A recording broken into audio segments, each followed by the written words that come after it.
पर भरोसे से बड़ा दुनिया में कुछ भी नहीं है। 1998 में जब मैं कॉलेज के फाइनल ईयर में था तो मेरी इनकम टैक्स की टीचर को लगता था कि मेरी क्लास में मुझको छोड़कर सभी सफल हो जाएंगे, और वो मुझे कहती भी थी कि इस पूरी क्लास में अगर कोई सबसे ज्यादा जिंदगी में स्ट्रगल करेगा तो सोनू शर्मा तू होगा।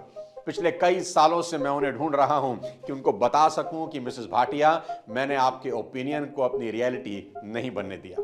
दोस्तों, मेरी बात का विश्वास करना, अगर आपको खुद पर भरोसा है तो कायनात भी एक दिन आपके सामने घुटने टेक देगी, लेकिन अगर खुद को लेकर डाउट है तो सारी दुनिया भी आप पर भरोसा कर ले तो भी कुछ होने वाला नहीं है। और देखो, मनुष्य जाति भी कितनी कमाल की है।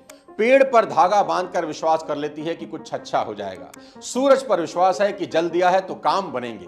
चांद पर विश्वास है कि व्रत रखा है तो उम्र लंबी होगी। 40 करोड़ लोग कुंभ पहुंच गए स्नान करने, इस विश्वास के साथ कि अगर डुबकी लगा ली तो सीधा मोक्ष की प्राप्ति होगी। कितनी हैरान करने वाली बात है ना कि आपको सितारों पर, ग्रहों पर, उंगली में पहनी अंगूठी पर, काले लाल पीले धागों पर विश्वास हो जाता है, पर ईश्वर की सबसे नायाब रचना आप खुद हैं। आपको खुद पर विश्वास नहीं होता। आपको लगता है कि जो चीज आपका भविष्य बना सकती है वो कहीं बाहर है, पर मेरी बात ध्यान से सुनिए, जो चीज आपका भविष्य बना सकती है वो कहीं बाहर नहीं है, आपके भीतर ही है, और वो है आपका खुद पर विश्वास। महाभारत का युद्ध शुरू होने को है और कुरुक्षेत्र में अर्जुन भगवान श्री कृष्ण से प्रश्न पूछ रहे हैं कि हे केशव, ऐसा कौन है जो जीवन में हार जाता है? ऐसा कौन है जिसे सिद्धियां नहीं मिलती? ऐसा कौन है जो कामयाब तो हो सकता है पर आखिरकार नाकामयाब हो जाता है? ऐसा कौन है जिसे जीवन में सुख नहीं मिलता?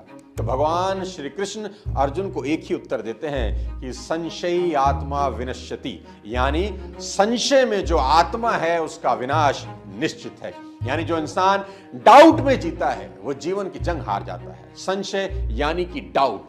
दोस्तों, इस शब्द ने बड़े बड़ों की लुटिया डुबोई है। और दूसरी तरफ जो इंसान कॉन्फिडेंट है, चाहे उसके पास कोई रिसोर्सेज हो या ना हो, चाहे उसे आगे का रास्ता दिखाई दे रहा हो या ना दे रहा हो, वो एक दिन दुनिया की हर जंग जीत ही जाता है। हौसलों और विश्वास की ऐसी ही एक अमर कहानी है जो अगर ध्यान से सुनो और सोचो तो रोंगटे खड़ी कर देती है, और वो है राम की कहानी। जरा आप उस इंसान के बारे में सोचो जिसकी पत्नी को कोई अपहरण करके ले जाए, और जो अपहरण करता है किडनैपर है, देवता तक उसके सामने हाथ बांधे खड़े हैं, काल को जिसने अपनी कुर्सी के पाए से बांध रखा हो। पर सोचो, क्या राम कभी डाउट में थे कि पता नहीं पत्नी को वापस ला भी पाऊंगा या नहीं?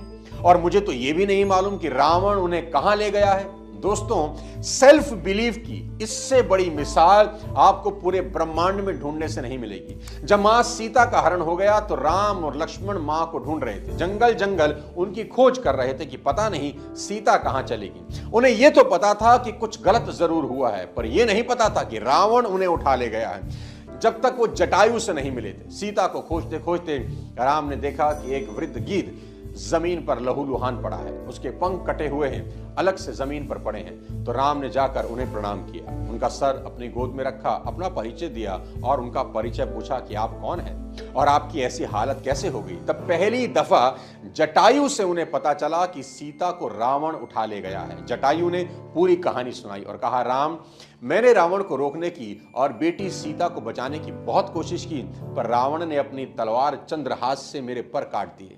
राम की आंखों में आंसू थे। जटायु का जीवन अब बस कुछ पल शेष रह गया।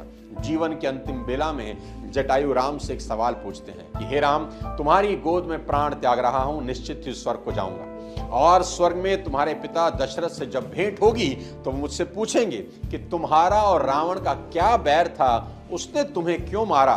तो क्या मैं ये बात बता दूं कि वो आपकी पुत्रवधू सीता का हरण करके ले जा रहा था, मैंने रोकने की कोशिश की और उसने मेरी हत्या कर दी। दोस्तों, राम का जवाब सुनिए। राम बोले, नहीं महात्मन, आप स्वर्ग जाकर पिताजी से ये बात मत कहना कि उनकी पुत्रवधू का हरण हो गया है, उन्हें बहुत दुख होगा। वे स्वर्ग जाकर भी मेरे वनवास और माता कैकेयी की कुटिलता पर बहुत दुखी हैं, और यदि वे सीता हरण जान गए तो अनर्थ हो जाएगा।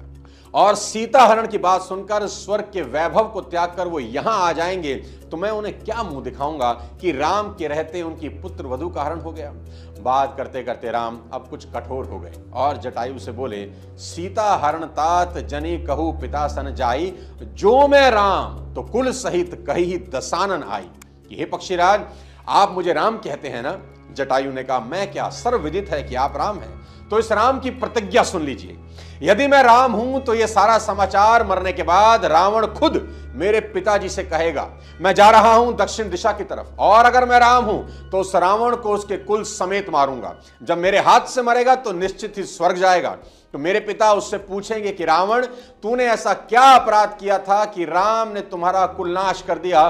तो वो अपने मुंह से अपनी करतूत कहेगा, तभी मैं पिताजी को मुंह दिखाने योग्य हो जाऊंगा। गिदराज, आप मत कहिएगा। दोस्तों, यहां कितनी कमाल की बात सीखने की है, जानते हैं क्या? मैं बताता हूं।